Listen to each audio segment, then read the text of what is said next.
Magandang araw po sa inyong lahat mga kababayan at welcome back dito po sa PNR at ito nga mga ka-review natin na palubog na. Nako, nilatag ang resibo, bumaliktad na. Naloko na Kiko Pangilinan, nasupalpal ni Marcoleta. Ayan mga kababayan, patungkol po riyan ang ating aalamin at bibigyan ng reaksyon ngayong araw na ito. Pero bago pong lahat mga kababayan, sa mga hindi pa po nakapag-subscribe sa ating munting channel ay pa-subscribe naman po. At palike na rin po ng video ito. Maraming salamat po at eto na nga, simulan na po natin to.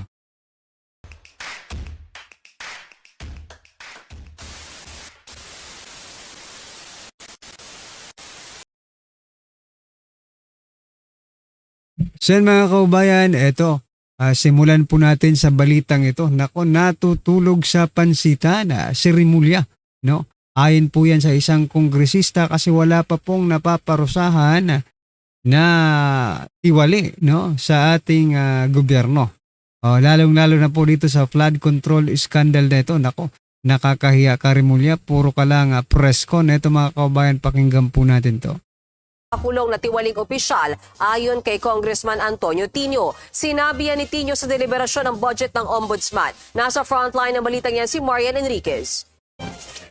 Ginisa ni ACT Teachers Party List Representative Antonio Tino ang Office of the Ombudsman sa pagsalang nito sa plenary debates para sa kanilang panukalang pondo sa 2026. Mula kasi 2018, nasa 15 billion pesos na ang pondo ng Ombudsman kontra korupsyon. Pero tila walang napapanagot sa lumulutang ngayon na malawakang katiwalian. 18 billion mga kababayan. Napakalaking perang yan, di ba? Tapos wala pang napapanagot si Rimulya. Ayan mga kababayan Partikular sa mga flood control project ng Department of Public Works and Highways. May 15 billion pesos na pinagkatiwala sa inyo. 15 billion pala. Akala ko 18 billion. 15 billion pala mga kababayan. Sabi nyo para sa anti-corruption, ang isang tanong lang po ng taong bayan, anyari, asan ang ombudsman? Bakit natutulog sa pansitan? Anong silbi ng ombudsman? Paliwanag ng budget sponsor ng Office of the Ombudsman na si Quezon 4th District Representative Keith Michael Tan.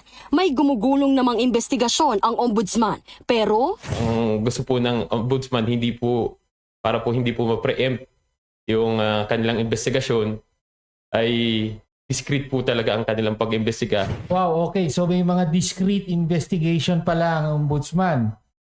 Na sa sobrang discreet, parang wala yata ang nakakaalam. Wala pa po tayong naririnig na meron kayong sasampahan na kaso. Nako, meron na po, di ba? Yung mga Duterte sa Duterte. Sa Duterte yan magaling si Rimulya mga kababayan. Meron yan. Yung perang yan, 15 billion, gagamitin po yan sa Duterte. No, hindi po sa flood control scandal. Well, anyway, speaking of Duterte, mga kababayan, no? Ito na, nagulat lang ako kanina kasi bigla ko pong nakita, no? Imbis na yung ilabas na mga salin, no? Yung mga present administration. Although may nakikita na tayong mga naglabas ng salin, but what I'm trying to point out, bakit ito ang balita? Yan, no? Zoom in natin Sabi po dito sa balita, Rodrigo Duterte declared 37.3 million net worth in June 2022. Sal-in shows. Yan mga kababayan. Bakit kailangan yung sa dami-dami ng present politician, no? Bakit yung kay President Duterte pa talaga ang ibinalandran nyo? Bakit hindi yung ngayong administrasyon, 'di ba? Bakit hindi yung mga contractors, 'di ba? What are you trying to point out, Gemini News, no? Corrupt si former President Duterte. Gusto niyo i-justify na corrupt si former President Duterte, 'di ba? Kasi it's not relevant, no? Sa mga nangyayari po sa ating bansa. Bakit nakarang administrasyon ang punteriya ninyo? Napatanong lang ako mga kababayan, no, bakit ganun ang nangyari? Yung ngayong administrasyong ito hindi tuloy pinag-uusapan. Pagkos ay ang pinag-uusapan ay ang nakarang administrasyon. Ano ba kayo? Para ba talaga kayo sa Pilipinas? No? O, tingnan nga natin yung mga nag-react. O, 5,000 pong tumawa lang. Nag-like 3,000, nag-heart 1,700. Okay? Ang sabi po ng ating mga kababayan na eto. The president, the best president ka pa rin sa amin, no? Ay, bakit? Ano bang gusto nyong iparating? No? Kung best president para sa amin si former President Duterte, si Tatay Digong, wala kayong magagawa. The only thing you can do is to prove, no, that President Bongbong Marcos Jr. is better than Tatay Digong, di ba? Ang kaso, mahirapan kayo. Mahirapan kayo sa sitwasyon ngayon. I-justify ninyo na mas magaling si Bongbong Marcos. Mahirapan kayo. Hindi nga umabot sa ganito eh. No? Anyway, ano pong inyong masasabi dyan mga kababayan? I-comment nyo na lang. At eto, pasadahan po natin ang video ito na kung saan, ang title po ng ng video mula po sa Pinas Outsider. Abogado ka ba talaga, Kiko?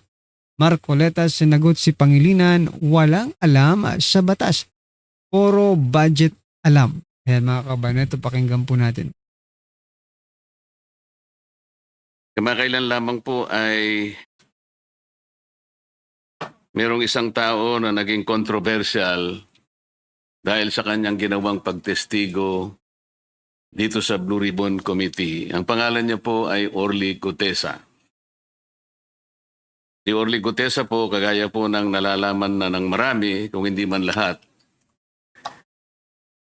he testified before the Blue Ribbon Committee and he was the only one who was able to connect the dots between Saldico and Martin Romualdez. He chose to present himself before the committee, took his oath, and he allowed himself to be interpellated by the members of the Blue Ribbon Committee. This representation thought that that was the thing to be done. Pagkatapos po noon, Mr. President, yung mga tao na ang paniwala nila ay hindi dapat pakinggan yung statement sapagkat obviously pinoproteksyonan nila yung mga pangalan na nabanggit doon, ay gumawa sila ng paraan para discredit yung mama, meaning Orly Gutesa. Nagsimula po sila na hanapan ng butas yung nagnotaryo doon sa dokumento. Sa akin pong palagay, Sir President, naging muti ang academic yung notaryo sapagkat yung testigo humarap naman. Maghapon na nandito po kasama natin tumestigo at sinagot lahat ang mga tanong sa kanya. Ngunit hindi po sila nagkasya doon. Talagang pinagsikapan nila sa pagitan ng pag-disown nung notary public ng kanyang alleged signature. Mr. President, gusto ko pong malaman ngayon, hindi po ba kalakaran na yung mga nagpapanotaryo, ibibigay lang po yung dokumentong gusto nilang ipanotaryo sa opisina ng kanilang pinuntahan at kung magkano man ang bayad na hihingin sa kanila, magbabayad po at kukunin na nila yung notaryo o yung dokumentong pinanotaryo. Hindi po ba ganun ang kalakaran, Mr. President?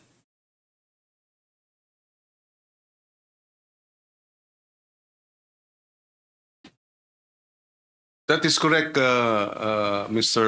President. Kinakailangan ng personal appearance nung affiant. Ganun nga po ang ginawa niya, Mr. President. At kung titingnan po natin sa mga matataong lugar, for example, the vicinity of a city hall. Doon po, dikit-dikit po ang mga opisinang nagnonotaryo. Ganun pa nga pong nasa jeep na nagnonotaryo. Pangkaraniwan po bang nangyayari, Mr. President, na yung po nagpapanotaryo bago siya umalis ay pipilitin niyang puntahan yung inaakala niyang nagnotaryo at sasabihin niya, "Ma'am, sir, pasensya na po kayo. Gusto ko lang naman pong malaman kung talaga kayo po ang pumirma dito sa dokumentong ninotaryo ninyo." Nangyayari po ba yun? Sinisiguro po ba nung nagpanotaryo bago siya umalis na yung inaakala niyang nagnotaryo sa kanyang dokumento ay siya nga? At nire-require po ba niya na talagang patunayan ng nagnotaryo na pirma niya nga talaga yung nasa dokumento? Well, base sa personal kong karanasan, merong assumption ang nagpapanotaryo na talagang yung nagnotaryo ay merong komisyon. Hindi ho kickback. Ibig sabihin, notarial commission.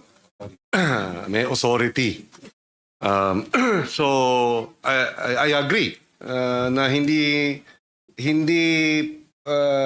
practice yung ang nagpapanotaryo, tatanungin pa yung nagnonotaryo, ikaw ba talaga itong pumipirma? In fact, kabaliktaran. Ang notaryo nagtatanong dun sa pipirma, ikaw ba talaga ito dahil kailangan mong humarap sa akin? Salamat po sa inyong kasagutan. Totoo po yun. Lalong-lalo na po kung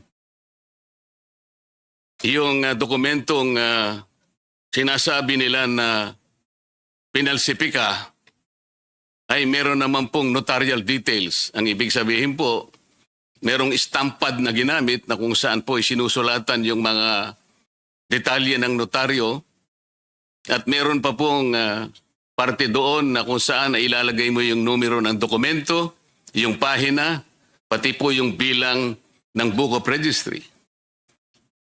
Yung pong dokumento ni Gutesa, Mr. President, pag sinalat mo po, meron po kasi akong kopya. Meron pong dry seal. Ang ibig po bang sabihin, Mr. President, si Gutesa, kinakailangan pa niyang maghanap o mag-imbento ng stampad para sa notarial details at saka yung lugar ng opisina na kung saan i-stamp mo doon? Manghihiram o magnanakaw kaya siya ng isang dry seal? Paano gagawin ng isang ordinaryong taong pumunta sa isang notarial office na hanapin lahat ito? Saan niya kukunin yung notarial number? Saan niya kukunin yung book number, yung page number? Ano po ang mapapala ng isang nagpapanotaryo kung pepekehin niya yung notaryo? Sir President,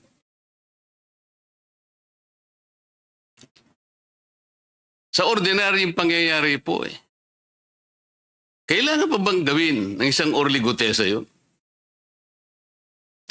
Yung ipeke niya yung... O paano niyang gagawin? Anong capacity ng isang ordinaryong tao na hanapin lahat yun?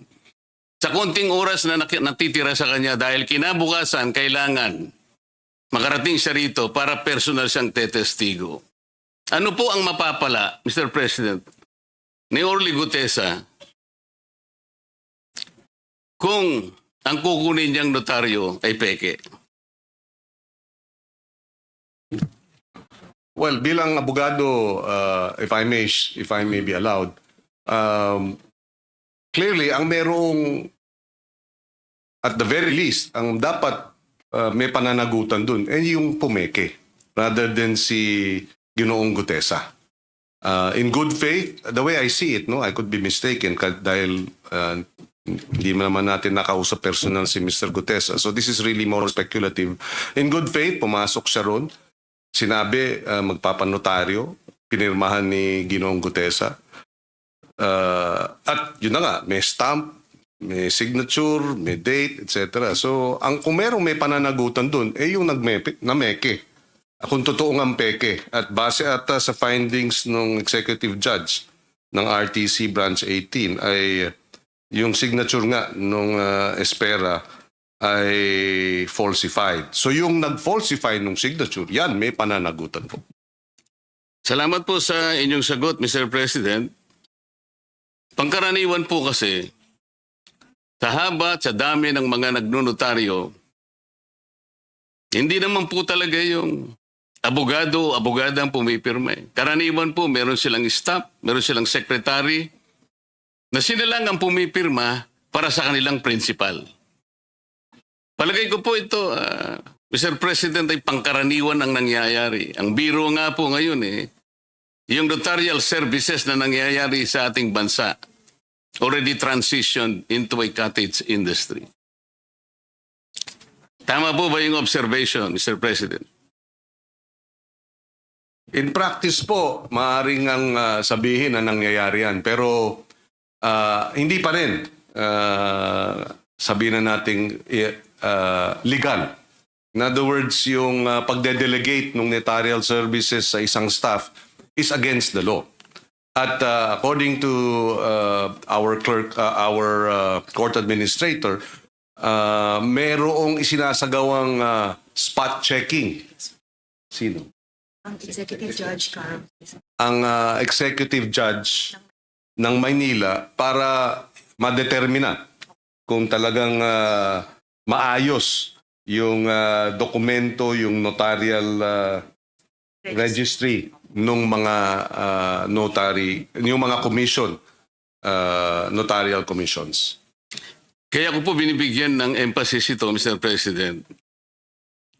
Yung kahalagahan po ng kanyang sworn statement, kahit na po yung ating chair ng Blue Ribbon Committee, paulit-ulit niyang sinabi na yung relevance nung testimony ni Gutesa na ginawa sa harap mismo ng committee ay nananatiling valid sapagkat pinanumpaan niya before the committee. Ngunit, ang nakakabagabag nga po, Mr. President, bakit pinipilit na ibaling sa isang bagay na hindi naman yun ang punto ng pinag-uusapan? Naging moot and academic na po, ngunit pilit na ibinabalik. At ang nangyari nga po, sa takot ng Gutesa siguro, na siya po ay kakasuhan ng perjury, kakasuhan ng falsification, wala naman po siyang kinalaman at wala siyang kapasidad para gawin yun. Unang-una, wala po siyang motibo. Ang totoo po niyan, ako lamang po ang nagsabi sa kanya, ipanotaryo mo yan, Mr. Gutesa, kasi hindi man kita kilala eh. Parang karagdagang assurance lang sa akin na yung kanyang statement ay talagang ginawa niya ng buong buo sa kanyang sarili.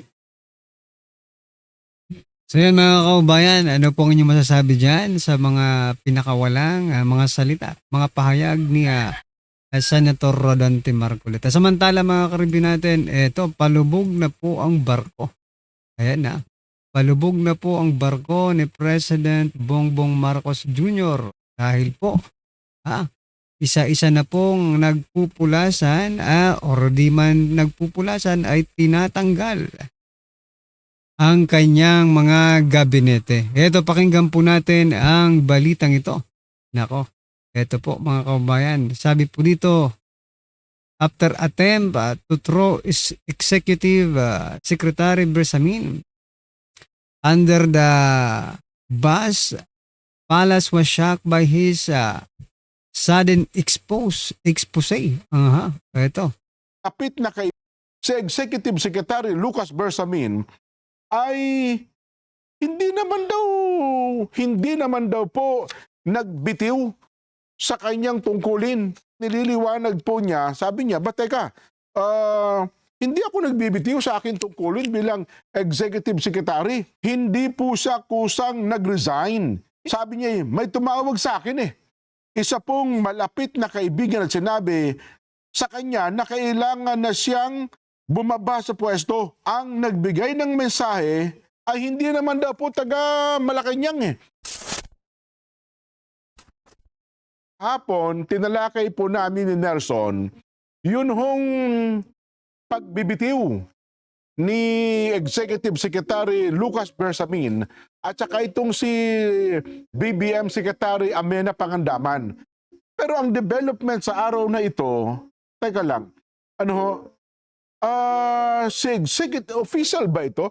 Si Executive Secretary Lucas Bersamin ay hindi naman daw po nagbitiw sa kanyang tungkulin. Ano ho?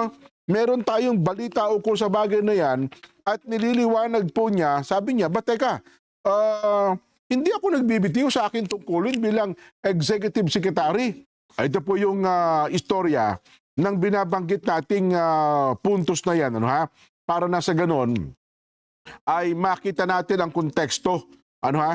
Sabi po na Executive Secretary Lucas Bersamin nito pong Miyerkules na hindi po siya kusang nag-resign. Hindi po.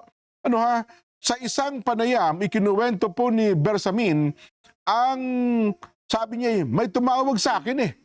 Isa pong malapit na kaibigan at sinabi sa kanya na kailangan na siyang bumaba sa pwesto.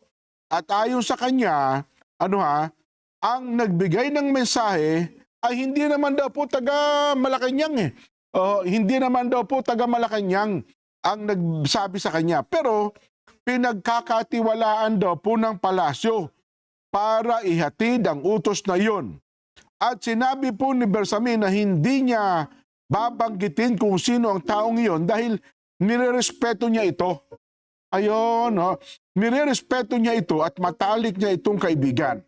Pero itong kaibigan ang inatasang mag-abot sa kanya ng mensaheng kailangan na niyang umalis bilang executive secretary. Ayun, akala pa naman kahapon natin willing no willing, ano? Para nang sa ganun magkaroon ng malinaw na investigasyon sapagkat nababanggit nga yung kanyang pangalan at saka itong kanyang apo na si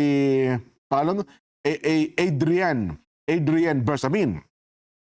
Ipinaliwanag pa po ni E.S. Bersamin na kapag may dumating na mensaheng ganoon, hindi na siya nagdadalawang isip.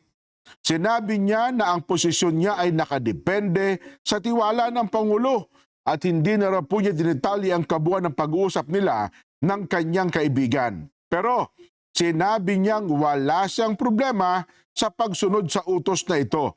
At dinagdag pa po ni E.S. na inaasahan na niyang ganito ang mangyayari. Sinabi niya na hindi siya nadismaya at hindi rin siya yung taong nananatili pa sa isang lugar kapag hindi na po siya welcome. Kaya nga 'di ba kahapon ang ibinalita natin, ang bago na pong executive secretary ngayon ay si dating finance secretary Ralph Recto. Pakinggan nga natin ang pahayag nito pong si executive secretary E.S. Bersamin. Kaya po nag-resign. The only letter that I sent regarding my position na wala na was that letter I signed yesterday late afternoon. Na sinabi ko, I bow to the prerogative of the President. Yung submit to the prerogative of the President to replace me kasi that is the nature of my tenure at the pleasure of the President. So wala. I will not also validate na may resignation ako kung wala.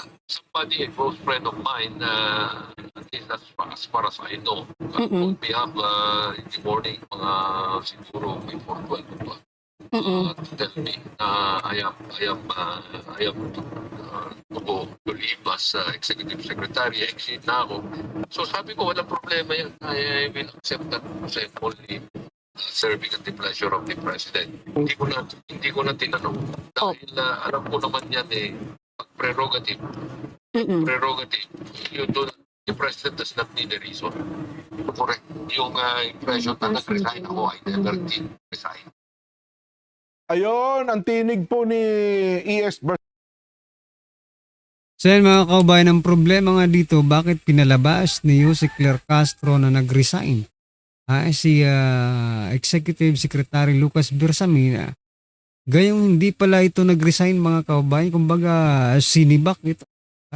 Sinibak si dating Executive Lucas Bersamin sa pagiging Executive Secretary. At malamang sa malamang, ito po ay may basbas ng Pangulo, di ba? Kasi hindi naman po sila, di ba? Hindi naman po sila gagalaw kung hindi po galing sa Pangulo. Bersamin, Nelson. So palubog na nga po talaga ang barko no ng Pangulo at isa-isa na pong nagpupulasan ang kanya mga sekretary, mga kaubayan. Si Amina Pangandaman at yung isang undersecretary ng DepEd na apo ni Executive Secretary Lucas Bersamin ay sinibak na rin, mga kaubayan. At ang nanganganib nga ngayon ay si Angara, no? Pero hindi naman daw magre-resign si Angara as long as may tiwala pa sa kanya ang presidente. Hindi pala siya nag-resign, kundi sinabihan na siyang magbitiw. Pero hindi rin na-direkta ang Pangulo nagsabi sa kanya. Kundi yung mensahe na yun, Nelson, ay pinadaan pa sa isang kaibigan malapit sa kanya. At importante dyan na nalaman ng taong bayan yan, ha? Ayun, Kasi tama, yan tama nga ka. po ang isa sa hinihingi natin, transparency. Oo. Ang ibig sabihin natin dito, kung ano talaga yung nangyayari, wag nang sana'y paikot-ikutin pa. Di ba? Ayun, oo. Sabihin nyo kung pagbibitiwin na po namin, aalisin na po namin wala pang resignation, sinabi mo nag-resign eh. Totoo. Hindi, tsaka yun alam mo, ang executive secretary, sa lahat ng posisyon ng gobyerno, sa lahat ng gabinete, Nelson, iba yan. Ano yan kumbaga trust and confidence sa mga cabinet secretary, pero kumbaga higher level ng trust and confidence yan kasi Correct. ang executive secretary po, ang tawag dyan little president dyan, Nelson di ba? Kumbaga kung ikaw ay napili ng Pangulo, kung kaibigan ka niya, extraordinaryong pagiging kaibigan yan, no? Yes. Kasi nga, pero dito, ang napansin nga ng marami, ito nga, sinasabi ngayon ng ES, mahihinuha mo para may himutok din sa Nelson, di ba? Kasi para sabihin, kung ako yun, tatahimik na lang ako kung wala akong sama ng loob. Yes. Di ba? Pero dahil sa may sama ako ng loob, sino ba yung nag-interview? Si Eden ba yun? Si Auntie Claire? On patch interview, no? Paano yun? Para Full of reporters ata yun, ini-interview siya na doon nagsalita. Yes. Ito pong CES Bersamin. Kung ako ang Pangulong Bongbong, sapagkat teka lang, executive secretary ko yan di ba? Ako na magsasabi para hindi na na-edit, hindi na nagbabago, kung ano-ano ang gusto sabihin, ako na mismo magsasabi. Totoo. Ba't kaya hindi ginawa ng Pangulong Bongbong yan? Nelson, Hindi natin malaman. Kasi nga, baka naunahan kuminsan kasi may naunahan eh. Nasabi na nag-resign eh. Diba? Kasi kahapon ang balita natin, nag-resign. Parang yung willingness niya na pag-resign kasi nga, parang nadawit po ang pangalan ko eh. Yung una. Yung una yung statement. Nadawit po yung pangalan ng aking anak, tsaka ni-name drop po yung pangalan ko. Yes. Si Secretary Amina Pangandaman ganun din ang puntos di ba? Na para bigyan natin ng isang malinaw patas na investigasyon, ay magre-resign na lamang ako sa akin tungkulin at pababayaan ko na yung investigasyon, di ba? Pero ngayon, mukhang iba po ang sitwasyon pala. Diba? Batay sa pahayag ni ES Bersamin. Kaya nga dyan, ang panawagan nga natin, di ba? Transparency. Kung kayo ay may alam, di ba? May alam kayo na mga, ito lumalabas sa balita, pero hindi naman pala yun, ina-encourage namin kayo magsalita. Ayun, Para sa ikalilinaw ng mga pangyayari sa bayan, para sa tamang pagdedesisyon ng mga kinaukulan. So hindi dapat manahimik lang. Hindi dapat manahimik. Hindi pa pwedeng nagmamasid ka lang ngayon, Jen. Kailangan pag nakita mo, teka, mukhang mali na yung sinasabi mukhang hindi ganyan ang totoong nangyari, magsalita ka. Mukhang nalilihis sa katotohanan di ba? Parang ganun ang sitwasyon kasi kung hindi ka magsasalita, parang sabi nga nila, part ka ng cover up dyan. Yun. Di ba? At ito siguro dyan ang nagbunsod kay Senador Amy Marcos para magsalita dun sa rally na bagamat sa unang dinig mo ay parang, teka, hindi, personal yan parang away na ng pamilya yan Alam mo, Nelson, ako gusto ko lang i-dramatize ng konti. Dati mga pulis, kapag may nag-aaway na mag-asawa, hindi pakialaman yan. Away mag-asawa yan. Totoo naman yan. Huwag kayong mag-ano dyan. O kaya maaway na magkapatid, nagsisigawan, mga kapitbahay, nabubulaw na. Ay, huwag niyo pakialaman yan, naaway na magkapitbahay yan. Yes. Ay, pero ngayon may bagong batas sa tayo, Nelson, ha? Oo. Na kahit na yan ay maaway mag-asawa, pero sa tingin mo nakakabulahaw na at nakakaapekto na sa ating bansa at sa ating mga kababayan, ba? Karapatan mong, una, public scandal yan. Oo. Di ba? Pangalawa, pwede mong isumbong sa pulisya na nag-aaway ang ganito, ganyan. Oo. So yan mga kababayan, ano po ba ang gustong iparating nila dito, no? Siyempre, sabi nga kanina, kailangan maging transparent yung gobyerno. Kasi parang hindi na nagiging transparent, no, si Antecler. Hindi naman pala nag-resign, sinabi niyang nag-resign. So, nasaan po ang transparency dyan? So, malamang hindi lang po ngayon nagsinungaling, no? Itong si Antecler, mga kababayan.